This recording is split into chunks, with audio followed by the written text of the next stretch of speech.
শ্রমিক ভট্টাচার্য বিজেপির রাজ্য সভাপতি আবার বোমা ফাটিয়েছে, মহাজোটের বার্তা দিয়েছে। পশ্চিমবঙ্গে তৃণমূলকে হারানোর জন্য শ্রমিক ভট্টাচার্য বাম কংগ্রেসের কাছেও বার্তা দিয়েছে। তৃণমূলকে হারানোর জন্য পতাকাটা একটু দূরে সরিয়ে রেখে তৃণমূলকে হারানোর জন্য একসঙ্গে আসার বার্তা দিয়েছে। শ্রমিক ভট্টাচার্যের এই বার্তা, মহাজোটের বার্তা কংগ্রেসের ঘরেও পৌঁছে গিয়েছে, বামেদের ঘরেও পৌঁছে গিয়েছে।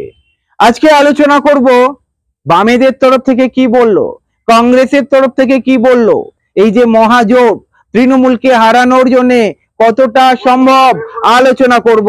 তার আগে আপনাদের কাছে একটাই অনুরোধ করব, যারা প্রথমবার চ্যানেলটি দেখছেন লাইক করবেন, সাবস্ক্রাইব করবেন, আমাদের সঙ্গে থাকবেন। আরেকটা কথা বলে রাখি, আমাদের চ্যানেল কোনো নির্দিষ্ট দলের পক্ষপাতিত্ব করে না, কোনো নির্দিষ্ট দলের হয়ে কথা বলে না।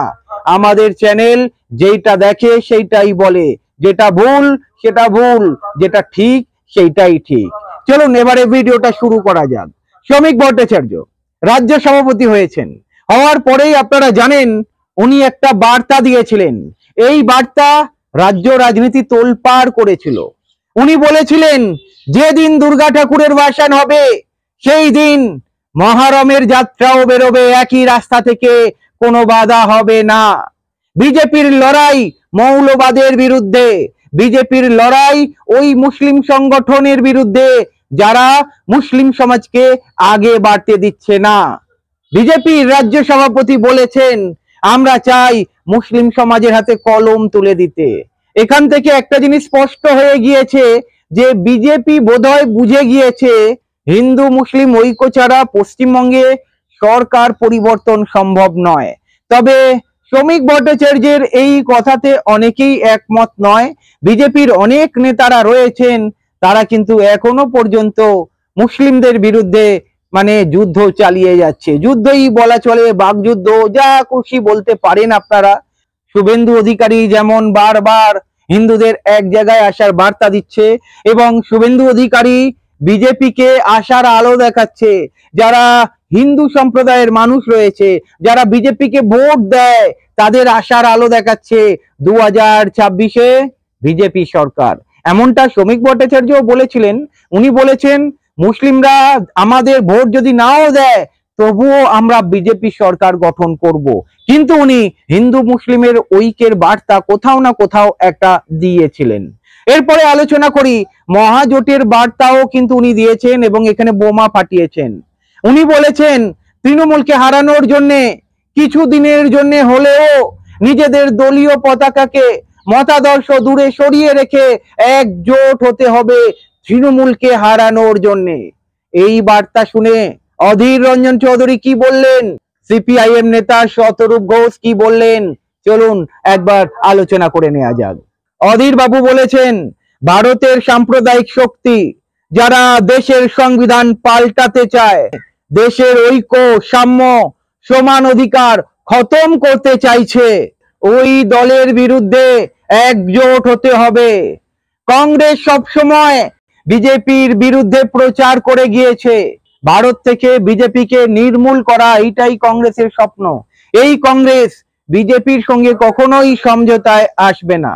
অধীর বাবু বলছেন এবারে বোধহয় 2026 বিধানসভাতে বিজেপি হালে পানি পাচ্ছে না, যার ফলে হিন্দু মুসলিম ঐক্যের কথা বলছে, সেইটা আর হবে না। শতরূপ ঘোষ কি বলছেন, শতরূপ ঘোষ বলছেন জ্যোতিবাবু বারবার বলেছে বিজেপি বর্বর অসভ্য দল। অটল বিহারী বাজপেয়ীকে বলেছিলেন আপনাদের দল বর্বর অসভ্য। শতরূপ ঘোষ আরো বলেছেন আমরা জ্যোতিবাবুর দল করি, আর জ্যোতিবাবুর দলই পারবে পশ্চিমবঙ্গকে আবার একটা সুন্দর পশ্চিমবঙ্গ গড়ে তুলতে। তাই বর্বর অসভ্য দলের হাত ধরার প্রয়োজন নেই। উনি শ্রমিক ভট্টাচার্যকে সম্মান জানিয়েই বলেছেন আপনি যদি পারেন বা আপনার দলের কর্মী সমর্থক যদি পারেন তাহলে 2026-এ বাংলা বাঁচাতে বামেদের ভোট দিন, সিপিআইএম কে ভোট দিন। এর আগেও আপনারা জানেন পঞ্চায়েত নির্বাচনের সময় শুভেন্দু অধিকারী কিন্তু এই বার্তাই দিয়েছিল, জোটের বার্তা দিয়েছিল। কিন্তু সেই সময় বামেরা কংগ্রেস রিজেক্ট করে দিয়েছিল, এমন কথাই বলেছিল। আপনারা জানেন এই বিজেপির সঙ্গে অন্য কোনো দল জোটে আসতে চায় না, কারণ পশ্চিমবঙ্গে এমন কোনো দল নেই যেই দলটা বিজেপির সঙ্গে জোট করবে। তবে বিজেপি কি একা পারবে? বাম কংগ্রেস একা লড়ে কি পারবে এই তৃণমূলের মতো শক্তিকে হারাতে? তার মানে কি বিজেপি বুঝে গিয়েছে বিজেপির দ্বারা সম্ভব নয়, যার ফলে মহাজোটের বার্তা দিচ্ছে? শ্রমিক ভট্টাচার্য জানেন যে বামেরা কংগ্রেসরা কখনোই বিজেপির সঙ্গে আঁতাত করবে না, একসঙ্গে আসবে না, তবুও এমন কথা কেন বললেন? তার কারণ আমার যেটা মনে হচ্ছে, ভোটের সময় যাতে বলতে পারে বাম কংগ্রেস চায় না তৃণমূলকে হারাতে, যার ফলে আমাদের সঙ্গে আসছে না। আমরা বলেছিলাম এই তৃণমূলকে হারানোর জন্য মহাজোটের প্রয়োজন, কিন্তু তারা আমাদের সঙ্গে জোটে আসেনি। তাই আমরা বার্তা রাখছি, যারা বাম কংগ্রেসকে ভোট দেন, আপনারা যদি তৃণমূলকে হারাতে চান তাহলে বিজেপিকে ভোট দিন, বিজেপিকে ভোট দিয়ে জয়যুক্ত করুন।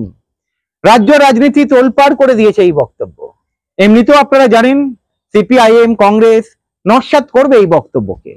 এরপরে কি হবে, বিজেপির তরফ থেকে শুভেন্দু অধিকারী কি বলেন সেটাই দেখার বিষয়। আর তৃণমূল কংগ্রেস কতটা চাপে রয়েছে আপনারা বুঝতেই পারেন। এবারে দেখা যাক 2026-এ খেলা কোন দিকে গড়ায়, জল কোন দিকে গড়ায়। তবে 2026-এ যতটা বোঝা যাচ্ছে হিন্দু জোটকে এক করার জন্য বিজেপি উঠে পড়ে লাগছে। 2026-এ বাম কংগ্রেস আইএসএফ জোট হবে নাকি মহাজোট হবে, এই প্রশ্ন রয়েই যাচ্ছে। ভবিষ্যৎ সব কথা বলবে, কারণ রাজনীতিতে সবকিছুই সম্ভব। আপনাদের কি মনে হয় কমেন্ট করে জানাবেন। ভালো থাকবেন।